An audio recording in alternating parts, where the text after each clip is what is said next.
Então, hoje, dia 23 de maio de 2023, estamos recebendo mais uma vez a querida companheira Guiomar Castelo. Guiomar é do Instituto Espírita Bezerra de Menezes e também da Sociedade Espírita Fraternidade em Niterói, no Rio de Janeiro. E hoje ela traz o tema Os que Chegam. A nossa companheira Carolina vai fazer a leitura da página inicial, seguida da prece. Boa noite a todos, boa noite, Guiomar, todos os presentes e os que estão aí virtualmente, né? E os que vão assistir depois. Eu vou fazer, então, a leitura do Ceifa de Luz, pelo Espírito Emmanuel, psicografia de Chico Xavier. Aflição e tranquilidade, capítulo 27. Bem-aventurados os que choram. Jesus, tem Mateus, capítulo 5, versículo 4. Bem-aventurados os que choram, disse-nos o Senhor. Contudo, é importante lembrar que se existe aflição gerando tranquilidade, há muita tranquilidade gerando aflição. No limiar do berço pede a alma dificuldades e chagas, amargores e as cicatrizes. Entretanto, recapitulando as próprias experiências no plano físico, torna a concha obscura do egoísmo e da vaidade, incitando-se na mentira e na delinquência. Aprendiz recusando a lição ou doente abominando o remédio. Em quase todas as circunstâncias, o homem persegue a fuga que lhe adiará indefinidamente as realizações planejadas. É por isso que na escola da luta vulgar vemos tantas criaturas em trincheiras de ouro, cavando abismos de insânia e flagelação, nos quais se despenham, além do campo material, e tantas inteligências primorosas engodadas na auréola fugaz do poder humano, erguendo para si próprias masmorras de pranto e envilecimento que as esperam inflexíveis, transposto o limite traçado na morte. E é ainda por essa razão que vemos tantos lares fugindo à bênção do trabalho e do sacrifício, a feição dos oásis sedutores de imaginar alegria para se converterem amanhã em cubículos de desespero e desilusão, aprisionando os descuidados companheiros que os povoam em teias de loucura e desequilíbrio na vida espiritual. Valoriza a aflição de hoje, aprendendo que ela a crescer para o bem, com ela a crescer para o bem, que nos burila para a união com Deus, porque o mestre que te propões a escutar e seguir, em vez de facilidades no imediatismo da terra, preferiu para ensinar-nos a verdadeira ascensão, a humildade da manjedoura, o imposto constante do serviço aos necessitados, a incompreensão dos contemporâneos, a indiferença dos corações mais queridos e o supremo testemunho do amor em plena cruz da morte. E nesse momento, então, vamos fazer a nossa prece, fechando os olhos se sentirem confortáveis. Querido Mestre Jesus de Nazareno, sabendo de sua presença amorosa na noite de hoje aqui entre nós, gostaríamos de agradecer pela oportunidade que estamos tendo na noite de hoje, pela oportunidade que nos dá diariamente da vida, a alegria e as aflições. Agradecemos ao Pai Celestial por tudo que nos é dado e tudo que não nos é dado. Rogamos a sua falange, Mestre Jesus, aos nossos mentores espirituais, os mentores desse trabalho e desta casa, que nos amparem na noite de hoje, nos trazendo muito amor, muita luz, muita proteção e discernimento para a compreensão das palavras da nossa querida palestrante. Que assim seja, graças a Deus. Guiomar, com você. Obrigada. Obrigada.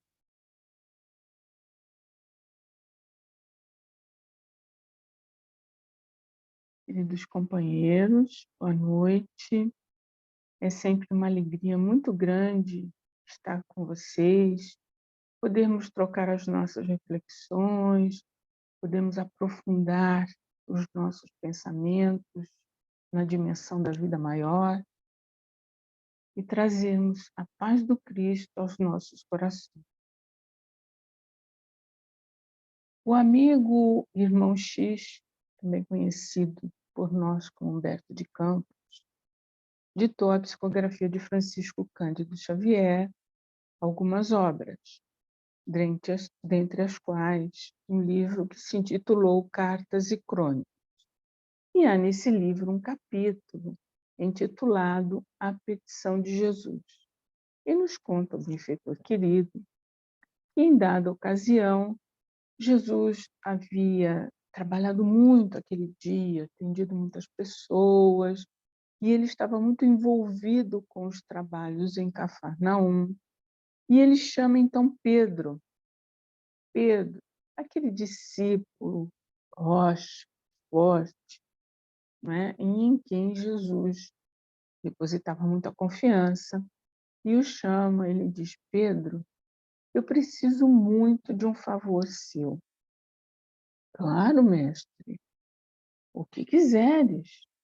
Eu preciso que vás à casa de Jeremias, o curtidor, para que atendas a sua filha, que está presa ao leito, muito doente, e para que possas, junto a ela, orar ao Pai e, através das orientações do Pai, atender, seres o instrumento de atendimento àquele momento de sofrimento.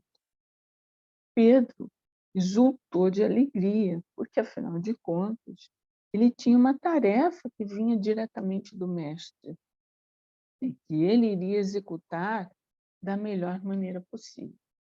Então, Pedro diz a Jesus que sim, que iria, apronta-se e põe-se a caminho, né, para a casa do curtidor. O curtidor era uma tarefa que existia muito naquela época, o tratamento das peles, dos couros, não é? Então, lá chegando, Pedro se defronta com um quadro para o qual ele não havia se preparado, porque encontra o curtidor com uma escrava, ambos visivelmente embriagados. E quando ele se dirige ao dono da casa, o senhor Jeremias, ele então vira-se para Pedro e, como recepção, lhe pergunta: quantos piolhos trazes na cabeça? Pedro se sente muito ofendido, mas se lembra de que estava ali, numa tarefa em que o mestre lhe havia solicitado ajuda. E então, ele explica o que foi fazer e o homem manda que ele entre pela casa. Quando ele entra na casa, ele se encontra com o filho mais velho do senhor Jeremias. Mas eis que aquele filho estava extremamente irado, porque havia perdido muito dinheiro em apostas. O que hoje a gente tem muito atualmente, um quadro muito atual, né?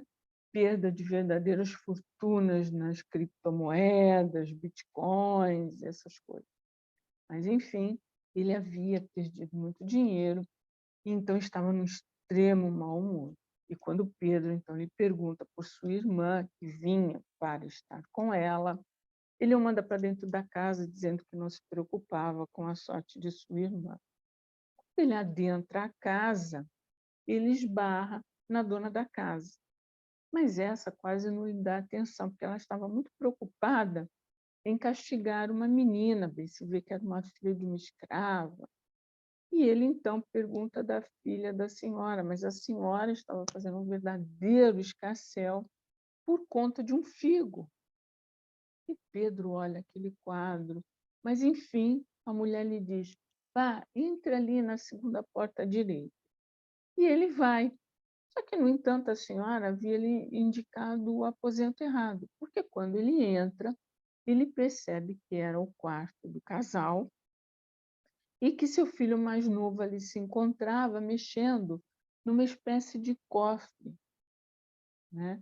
E, sentindo-se pego em flagrante delito, o rapaz se revolta contra Pedro e quer escorraçá-lo, quer bater nele, quer partir para atitudes violentas. E Pedro então pede que ele desculpe e explica o motivo pelo qual estava ali, e afinal o rapaz o deixa sair e ele então foi conduzido ao quarto da doente. Quando ele entra pelo quarto adentro, ela o recebe com impropérios, com palavras de baixo calão, numa loucura generalizada. E Pedro, olhando aquilo tudo, vira-se rapidamente e põe-se de retorno pelo caminho no qual havia ali chegado. E quando é o cair da noite, ele volta e encontra-se com o mestre. E o mestre, então, Pedro, Senhor, nem imaginas por tudo que eu passei. Ele conta todos os acontecimentos com pormenores e riquezas de detalhes. E, ao final de tudo, diz, Senhor, como eu poderia levar a palavra de Deus, nosso Pai, a um local tão contaminado quanto aquele? A pessoas tão complicadas como aquelas, problemáticas? Como, Senhor? Como? E Jesus, em silêncio, observa o céu, olha para seu discípulo, e Pedro, sem entender, Senhor, será que eu não fui claro o suficiente? Muito que nós diríamos hoje assim, mestre, olha só, será que eu preciso desenhar para você entender o que aconteceu? Mas Jesus, plácido e sereno, conhecedor do interior de cada um de nós, assim como de seus discípulos, diz a Pedro, Pedro, meu querido, Jeremias, eu conheço há muito tempo. A família de Jeremias, eu também conheço há muito tempo. Quando eu te pedi que fosses até lá, era para que os auxiliasses, pois eu sabia muito bem a quem eu te mandava. E nos pusemos a pensar nessa passagem, relacionando-a com uma mensagem que está contida no livro A Grandeza do Espiritismo e que é assinada pelo espírito do Dr. Machi.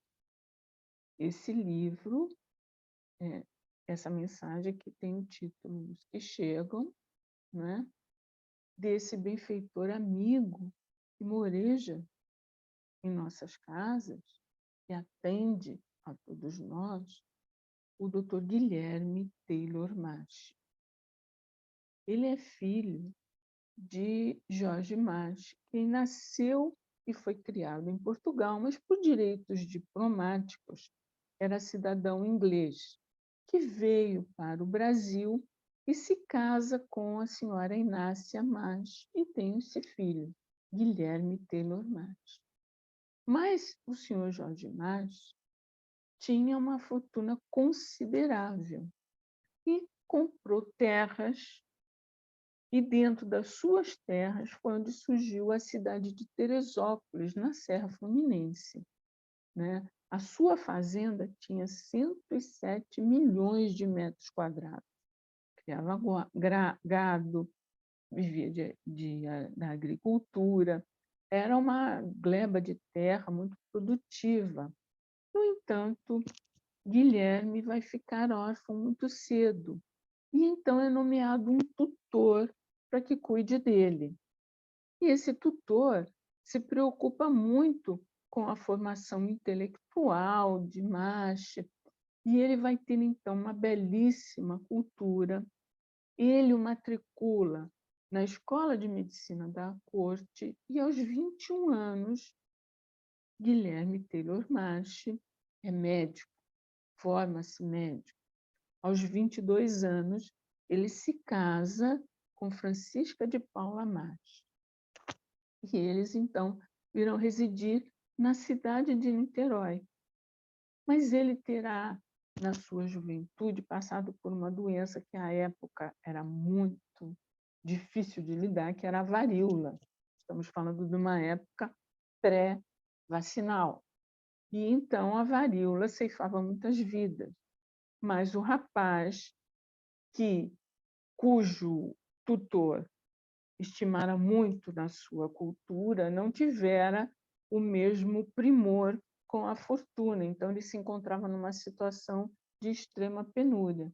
Então, ele vai ser tratado por uma senhora que era espírita e adepta da homeopatia.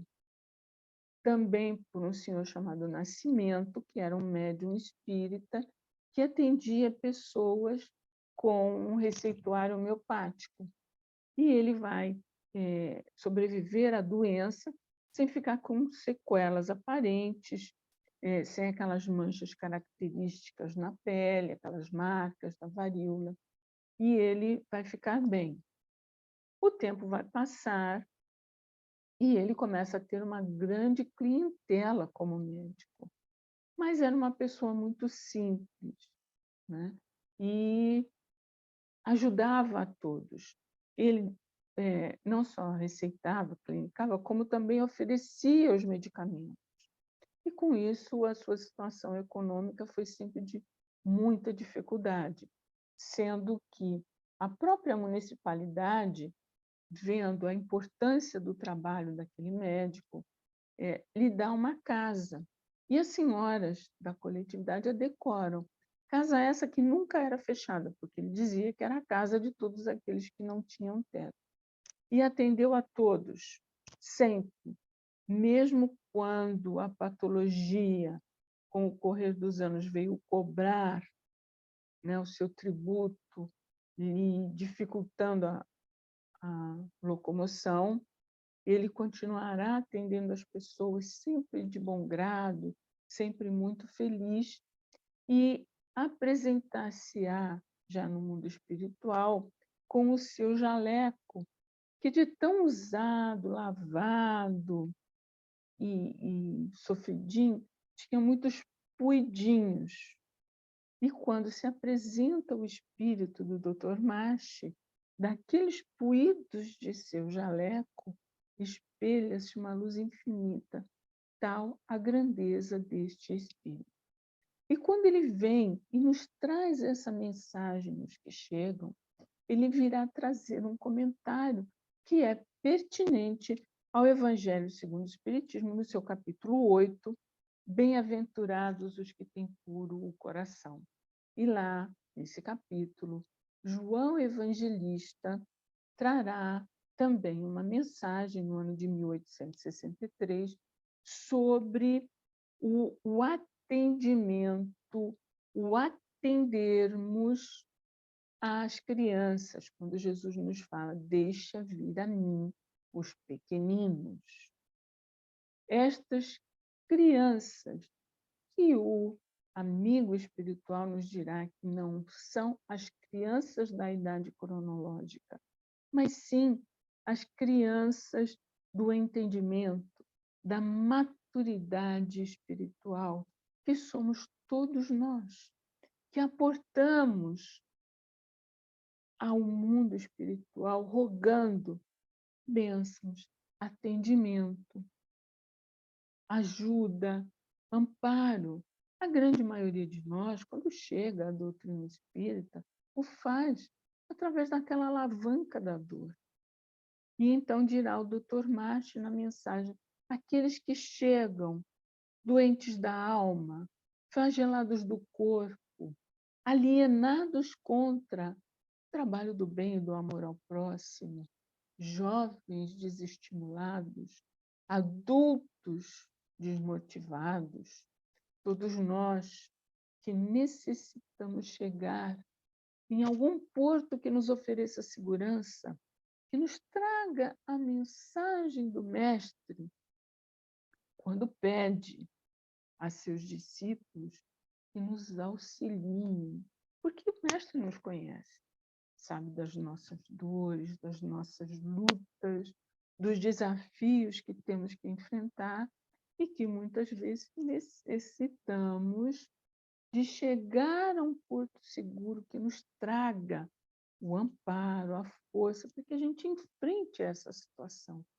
E a doutrina espírita vem fazer isso para todos nós, nos estimulando para que usemos da fé raciocinada em favor das nossas existências e do nosso próximo, para que possamos de alguma forma, superar o mundo de provas e expiações, fazer com que o nosso mundo seja esse mundo de regeneração pelo qual todos nós ansiamos, porque queremos chegar a esse estado em que o bem sobrepôs o mal.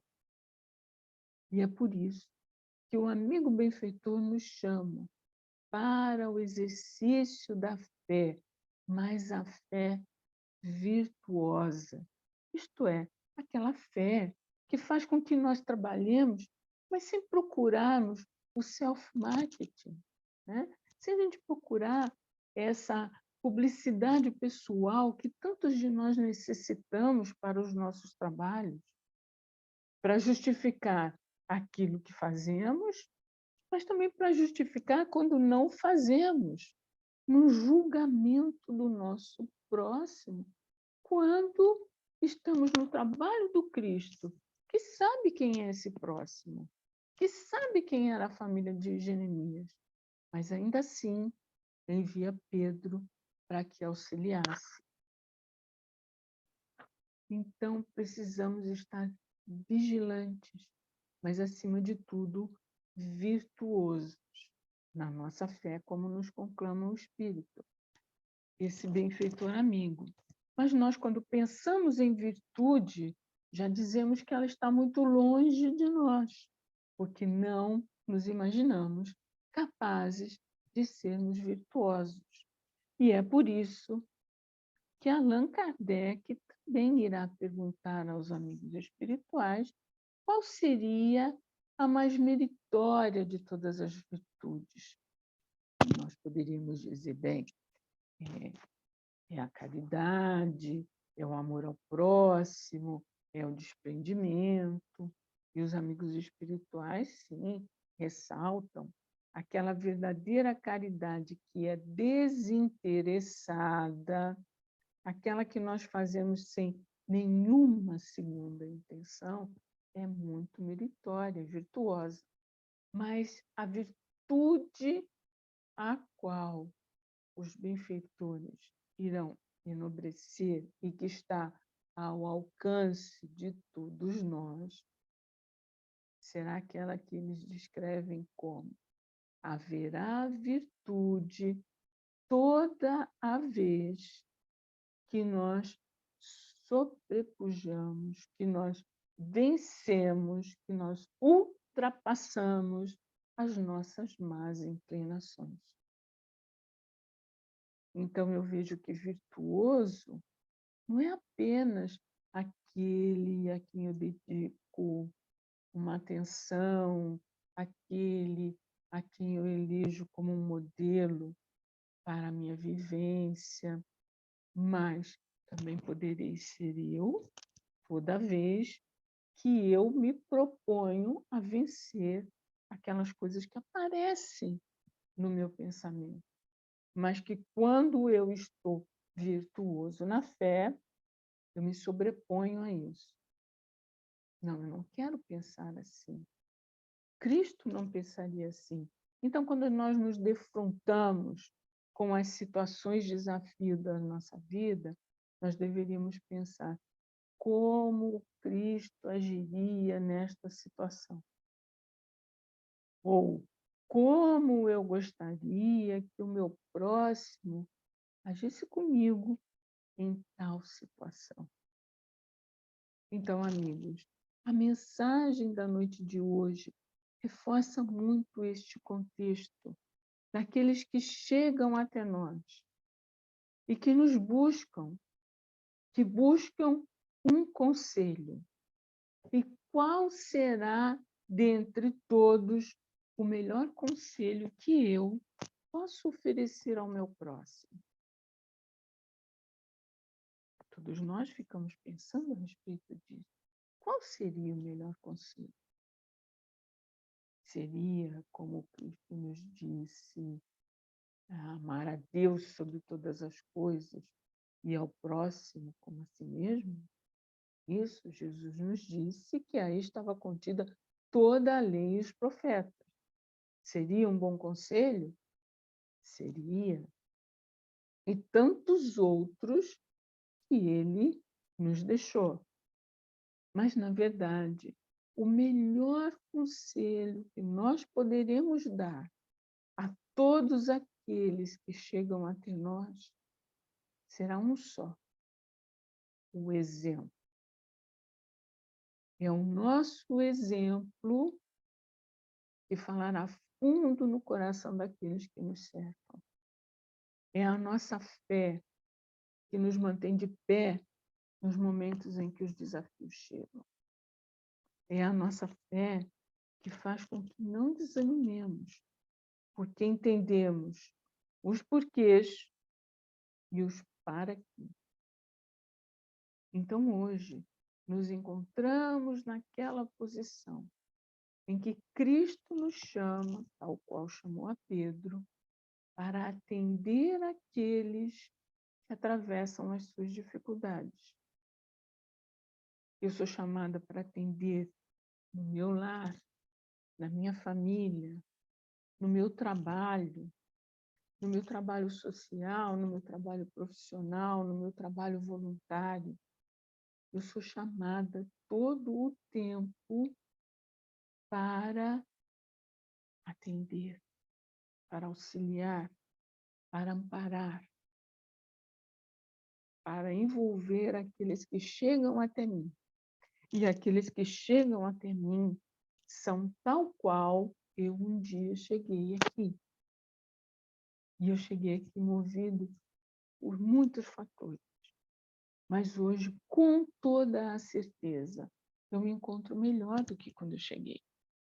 Então, essa satisfação que dá a cada um de nós de já termos chegado até aqui, partilhemos com aqueles que chegam até nós, para que eles também possam, amanhã, acolher aqueles que chegam no seu caminho.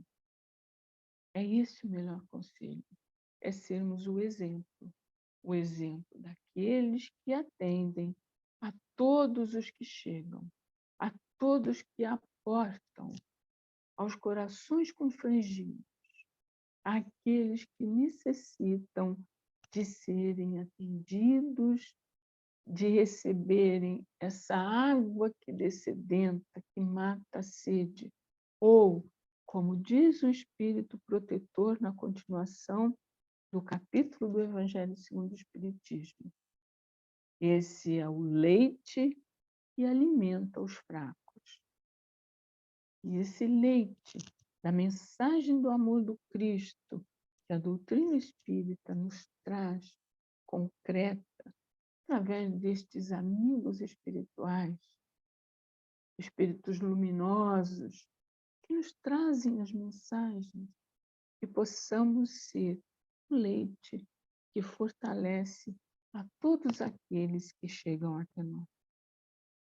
Desejamos, do fundo do coração, que todos aqueles que cheguem, não só a Meimei, essa casa, que é uma fonte de bênção na vida de todos nós, mas a cada um de nós, que possamos estar equilibrados, com o coração repleto da paz do Cristo, para multiplicá-la, porque essa multiplicação da paz e trará a paz a todos nós. Vibro do fundo do meu coração em favor de todos os companheiros. Que a luz do Cristo nos ilumine o caminho, que nos ampare e que nos traga esse bem-estar e essa harmonia, esse leite que só Ele pode nos dar para nos fortalecer. E com isso convido a todos para que possamos fazer a nossa prece, e levando a Cristo o agradecimento, acima de tudo, a nossa gratidão por termos essas mensagens que nos trazem o consolo, o esclarecimento, mas, acima de tudo, a esperança. A esperança de saber que temos um Pai que é de misericórdia e que suas leis, justas e sábias, são, acima de tudo, as leis do amor. Por isso agradecemos, Senhor, e rogamos, envolve o nosso planeta, a todos os povos de todas as nações, que tanto necessitamos, com a tua paz, porque tu, Cristo, és o nosso modelo, o nosso guia, a quem louvamos, a quem rogamos e, acima de tudo, a quem agradecemos. Muita paz a todos, meus companheiros. Muito obrigada.